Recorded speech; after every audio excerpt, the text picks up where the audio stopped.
strong. I'm a survivor. I'm not going to give up. Remember that when you get ready for law school. So I'm so excited to be here tonight. It's always a pleasure to come to Texas. If you've ever been a president of the National Bar and somebody invites you to Texas, you say yes.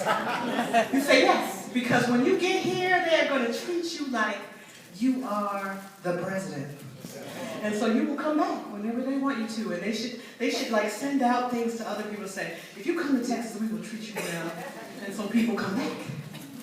So I'm here tonight with so many friends, so many people that have inspired me, and so I hope that what we're here tonight to do is share with you things that inspire us all, because each of these stories, I know these people, and I hear these stories, and I'm inspired by them. And so tonight I want to talk about two things. I want to do them within my time period. I wore my highest heels, so you can be sure that I won't overtalk my time. The higher the heel, the shorter the speech.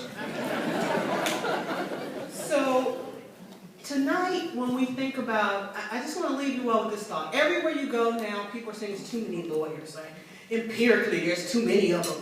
We've got to raise the price of law school because we don't want them all to come, and it's just too many. But then you ask yourself, then why is Lisa Tatum the first black president of the Texas Bar in 2013? She wasn't the first black president in 1910. She's the first black president in 2013. So if there's too many of us, how come it hasn't been too many of us as president of the Texas Bar? And I submit to you that if you go around the country, it's not much different.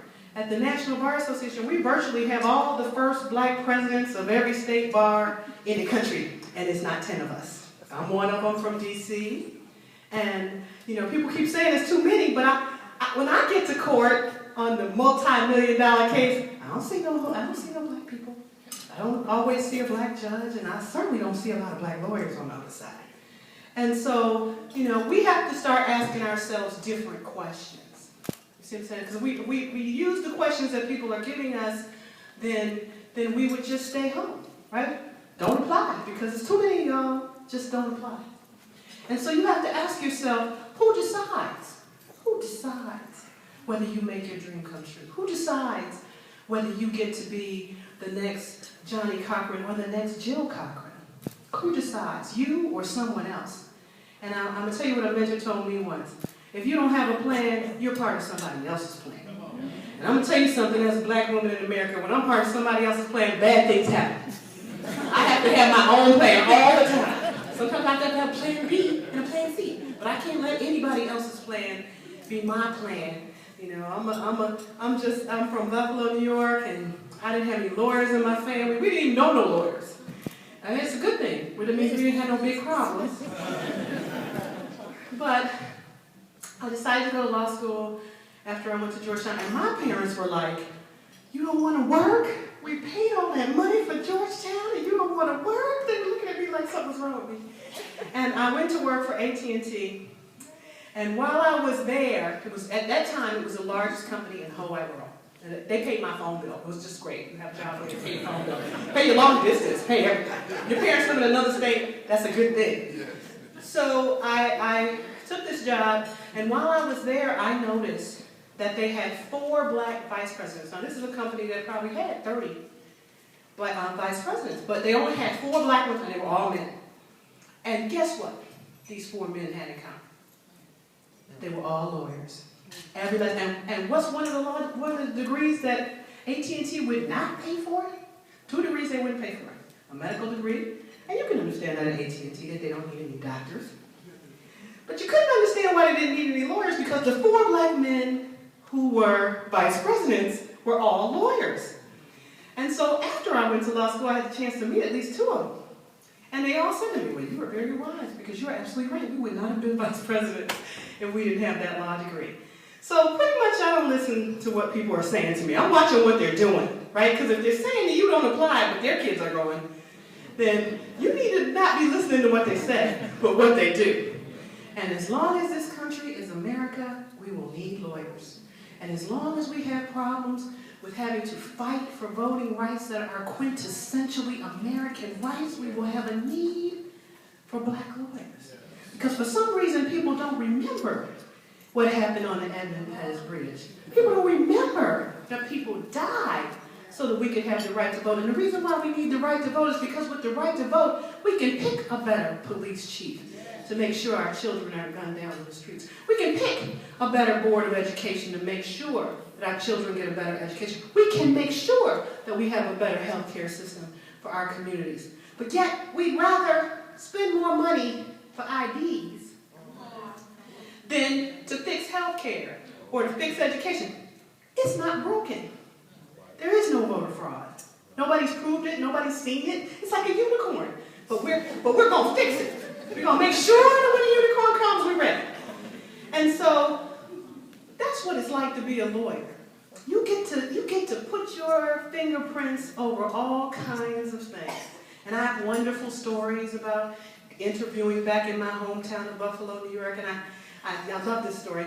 So they sent me to the name partner's office, and I interviewed with him, and he sits me down after our interview and goes, you know, you're a credit to your school, and you're a credit to your family.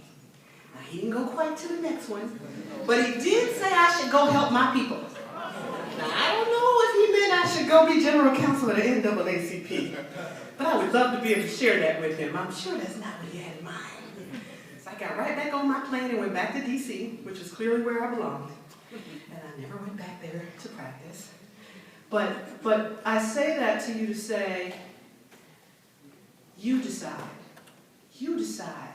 People tell you no. Let me tell you something. There's nobody in this room that didn't overcome something. Okay? Maybe it's a different time in your life. Maybe you're younger and it's a college thing, or maybe it's a life challenge. But the truth of the matter is, what makes you who you are when you become a lawyer is your character and your integrity. I always tell people, all I have is my name. I wasn't born into money. I still don't have the money I would like to have. But I tell you what, my name, I can take it anywhere. And so when you become a lawyer, remember that. Remember that it's about your integrity and your ability to be trustworthy. And it's about your ability to be excellent. I absolutely concur with them. I'll tell you something. You don't get a second chance to be excellent. They have already, half the time when I introduce myself as the general counsel, it's taking people so long to catch up that by the time they realize that I am the general counsel, I'm gone. And so you have to be in control of who you are and know what you can do with your instrument. And so I commend law school to all of you. And certainly if you want the jobs that we've been talking about tonight, if you want my job and you want to work for the oldest, the boldest, the baddest, the most cussed and the most discussed NAACP, you got to be bad. Do you hear me? You have to be good in the morning.